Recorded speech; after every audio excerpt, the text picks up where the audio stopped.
এই মুহূৰ্তত দিবলৈ ওলাইছোঁ এটা ব্ৰিক ব্ৰেকিং নিউজ। চাই থাকিব সকলোৱে। ব্ৰিক ব্ৰেকিং নিউজটো লৈ আহিছে এয়া মিছেছ ৰিণ্টি বৰুৱাই। পিছবেলা 5:30 বজাৰ আকাশ এতিয়াও 38 ডিগ্ৰী চেলচিয়াছ গৰমত এয়া ফুল গছৰ অৱস্থা এনেকুৱা হৈছে। এয়া শুকাই গৈছে, প্ৰতিটো ফুলেই এইটো জৰাজীৰ্ণ অৱস্থা হৈছে। এইটো শুকাই এনেকুৱা হৈ গ'ল আৰু ইয়াৰ অৱস্থা এনেকুৱা হৈ গ'ল। ফুলবোৰ এনেকৈ মৰহি গৈছে আৰু এইবোৰ ফুল এনেকৈ শুকাই গৈছে। দেখুৱাই আছোঁ আন কেইজোপা ফুলো। ভাৱে মন কৰিবলগীয়া ফুল গছবোৰ ফুলো নাইকিয়া হৈ গৈছে। এইজোপা অকণমান বেছি হাৰ্ড, গতিকে এইটো অকণমান জপজপীয়া হৈছিলে। ইয়াৰ পাতকেইটাও অৱস্থা নাইকিয়া হৈ গৈছে আৰু এইটোতো মৰিয়ে গ'ল আৰু এই গছটো এনেকুৱা হৈ গৈছে। ইয়াত কিদৰে গছজোপা ৰ'দৰ তাপৰ কাৰণে গছজোপা এনেকৈ শুকাই গ'ল ফুল গছজোপা।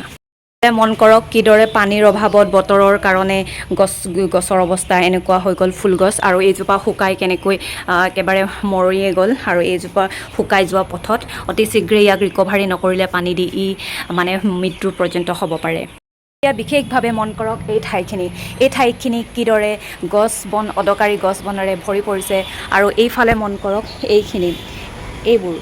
এইখিনি বস্তু যেতিয়া মানে পানী পৰে, যেতিয়া বাৰিষা হয় তেতিয়া এইখিনি শেলুৱৈ ধৰে, অৱস্থা নাইকিয়া হয়। এতিয়া প্ৰখৰ ৰ'দৰ কাৰণে শেলুৱে নিজে নিজে মৰি গৈছে। এতিয়া আজি কৰিবলগীয়া কামটো এনেকুৱা হ'ব।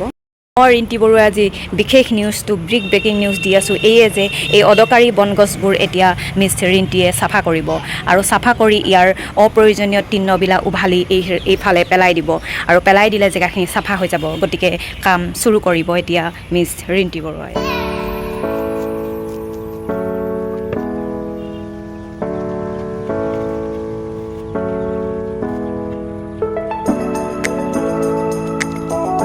বিশেষভাৱে কাম কৰি থকাৰ মাজতে ছোৱালীকো আহি মাজে মাজে লক্ষ্য কৰিবলগীয়া হৈছে, কাৰণ এটা লাঠি লৈ আছে, বটল লৈ আছে, গাড়ীত এনেকৈ উঠি আছে।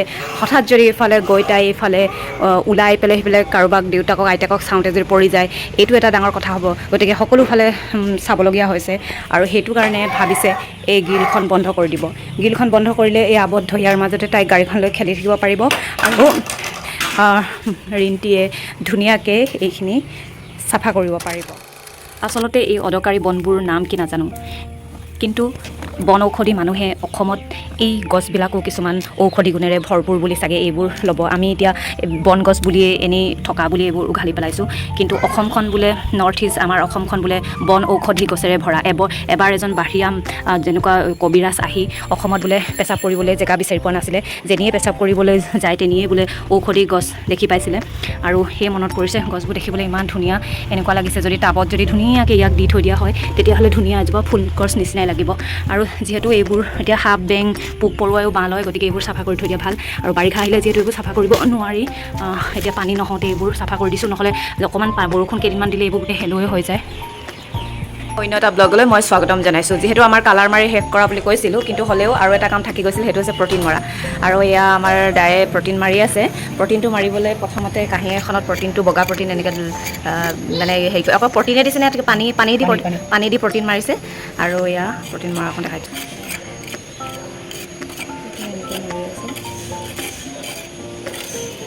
আগতে প্ৰটিন মাৰা নাছিলে ন? আগতে এইবাৰ মাৰিছে, মাৰিলে ভাল আৰু এইটো খাৰ বস্তু নেকি, মানে হাতত হেৰি হৈ যায় নেকি? খানি লৈ যাব, খানি মানে কি এয়া পাতল হৈ যাব। হাতটো কাৰা বস্তু হয়। গতিকে ৰং মৰা কামটো যিহেতু সহজ নহয়, গম পালে কাৰণ ইমান দিন লাগিছে। দেখাত সহজ, কিন্তু মানে যিজনে মানে ৰং মাৰে তেওঁ গম পায়। এয়া আমাৰ একেবাৰে দিনে ৰাতিয়ে কাম চলি আছে। এয়া ৰাতিও যিহেতু এতিয়া ভাল লাগিছে ন, ৰাতি এয়া কালাৰকেইটা দৰ্জাৰ কিমান ধুনীয়াকৈ ৰেড কালাৰ মাৰিছে, তাত হালধীয়া দি দিছে আকৌ। তাৰপিছত এতিয়া দৰ্জাকেইখন এটা প্ৰব্লেম আছিলে, দৰ্জাবোৰ এনেকুৱা আছিলে, এয়া এনেকৈ লগাই দিলে ইয়াতে এনেকৈ শব্দ হয়, কিন্তু এতিয়া এইখন ভাল কৰিলে। ঘৰং ঘৰং শব্দ হয়, তলত শুনেগৈ একদম ঘৰং ঘৰং। তাৰপৰা এতিয়া মিস্ত্ৰীয়ে ভাল কৰি আছে এইটো শব্দ, এইটো কেনেকৈ ভাল কৰে। এখন দৰ্জা মই দেখা দিছোঁ কেনেকৈ লাগি যায়।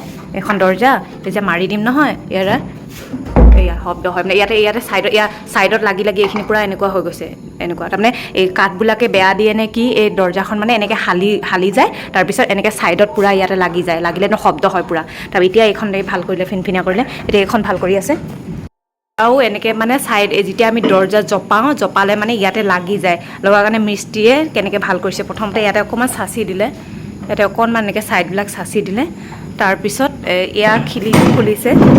ইয়াৰ খিলিকেইটা এনেকৈ খিলিকেইটা লাগি থাকে ন, ওপৰৰ খিলিটো ইয়াক খুলিলে, ওপৰ খিলিটো খুলি কি কৰিলি মিস্ত্ৰী ওপৰ খুলিটো কি কৰিলি এই লাজ কৰিছে মই কৈ দিছোঁ এই নালাগে এতিয়া সেয়া লগাটো ভাল হৈ গ'ল আগতে এনেকৈ দৰ্জাখন মাৰিলে ধাম শব্দ কৰে এতিয়া নকৰে সেইকাৰণে কি কৰিলে ইয়াৰ ছাইডত যিকেইটা খিলি আছিলে ন এই খিলিবিলাক খুলি পেলাই আকৌ কিবা সি মানে এনেকৈ টানি পেলাই টাইট দি দিলে মিস্ত্ৰীয়েহে জানে এইবোৰ কেনেকৈ কৰে আৰু সি মানে বহুত ভাল মিস্ত্ৰী হয় দৰ্জাকেইখন এতিয়া ঠিক কৰি দিলে এতিয়া ষ্টুডেণ্টবিলাক যিহেতু আহিব এতিয়া আজি হ'ল 5 তাৰিখ আৰু 30 তাৰিখে আহি যাব গতিকে এতিয়া ধুমাধুম মানে কামবোৰ কৰিছে খিৰিকী চব হৈ গ'ল গোটেইখন খিৰিকীয়ে কালাৰ কৰা হৈ গ'ল আৰু সিহঁতৰ এইবোৰ বিচনাবোৰ সিহঁতে অহা আগত ঠিক কৰি থৈ দিম নহ'লে ক'ব নহয় আমি নাথাকোঁতে কি কৰিলে আমাৰ ৰুমটো আৰু বেছিকৈ ভালকৈ এইবোৰ মুচি কাচি ঠিক কৰি থৈ দিম আৰু এতিয়া সি এইখন ঠিক কৰিব এইখনো তেনেকৈ লাগি গৈছিল এতিয়া এই ছাইডকেইটা অকণমান এনেকৈ প্ৰথমে চুচি দিলে চুচি দিয়াৰ পিছত আকৌ এইয়া খিৰিকীকেইটা এতিয়া ঢিলা কৰিব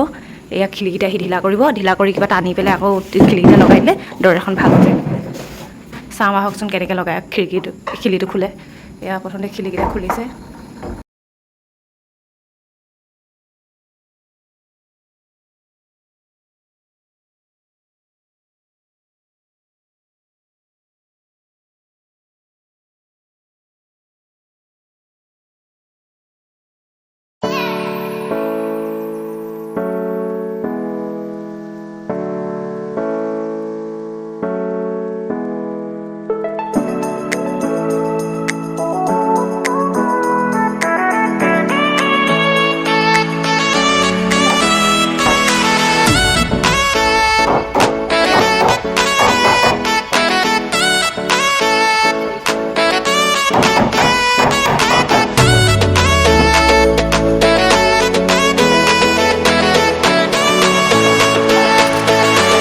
পোৱালিখিনি সেইকাৰণে আৰু পোৱালি পূৰা গৰমত মানে এটা কাপোৰ খুলি দিছোঁ গোটেই ঘামচি ওলাই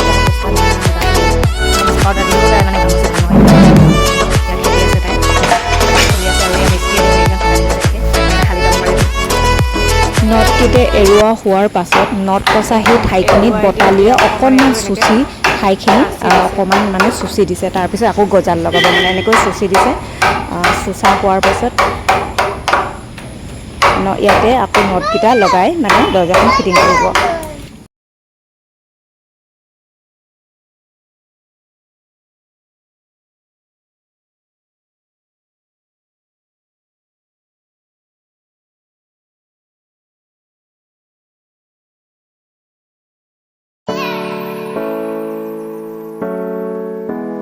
চাচিলে চচাৰ পিছত এতিয়া আকৌ ওপৰত এই যোনটো এইটো নট আছিলে ন এই নটটোৰ ওপৰত আকৌ কচি দিছে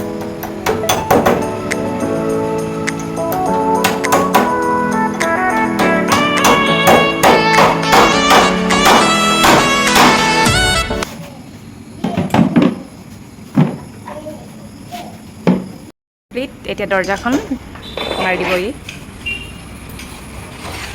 এতিয়া এয়া দৰ্জাখন এয়া ইয়াতে লাগি আছিলে আগতে এতিয়া নালাগা হৈ গ'লে আগতে ইয়াতে এইখিনি ঘৰং ঘৰং কৰে ইয়াতে আজি এয়া এতিয়া নালাগে আকৌ এইখিনি পূৰা হেৰি হৈ গ'ল লাগি এতিয়া ভাল হৈ গ'ল এতিয়া এইটোতো লাগে এতিয়া এইটো অকণমান